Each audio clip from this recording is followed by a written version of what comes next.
Jay again. This is going to be short. This is kind of going off my last lesson about ways to engage all learners in my classroom. Again, I do alternate curriculum program, so I have a wide variety of learners. And so academics is obviously very important, but communication is also extremely important too, because no matter the ability level in my classroom, all the kids are working on communication, whether it's working on having appropriate conversations with other peers, or whether it's working on just communicating basic wants and needs. So one way that we communicate in my room, especially with my nonverbal kiddos, is PECS. So PECS is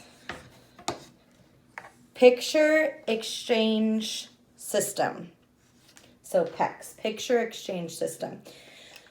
So what that means is that we're teaching kids to communicate, even though they can't communicate verbally, to give them a way to tell us their wants and needs. So I'm going to show you, hopefully, how you can use PECS at home. Kind of in some ideas of how you can incorporate it, and then also how you can make it similar to how we use it at school. Also, my kids with devices, parents, make sure you're trying to use those devices at home for basic wants and needs, maybe just simple communication or conversational exchange. So I'm just going to jump right into good ways to use PECS at home.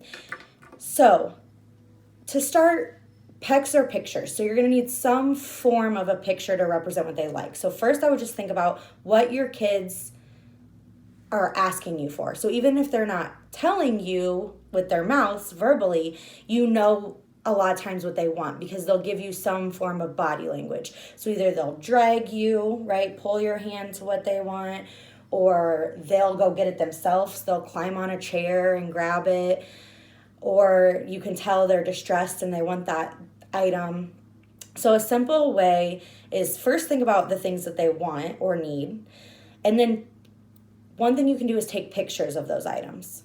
So you can use your phone, and maybe you know that your child loves Cheez-Its. So you're going to take a picture of the Cheez-Its box and print that off. So then every time your child tries to get your attention to get Cheez-Its, you're going to hand them that picture, so that that cues them they need to hand you the picture, and then you give them the Cheez-Its. And you can practice by just giving one or a few at a time, and then when they want more, redirecting them to the picture to hand it back to you. So you can take pictures of things around your house and print them off. Not all of us have printers, so that might not work for some of us. So another thing you can do is, I just decided to do an example myself.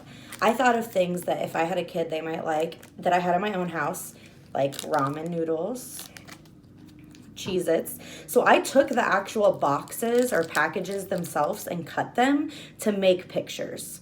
So that's another thing you can do. And so when you have, so say I keep using Cheez-Its as an example, that is a really popular one in the classroom, that my child really loves Cheez-Its. So I'm going to put the picture by the Cheez-Its themselves, and when they go to either cue me to get the Cheez-Its or get the Cheez-Its themselves, I'm going to take the picture and reinforce that they hand me the picture. After a while, your child will start using the picture to communicate with you what they want.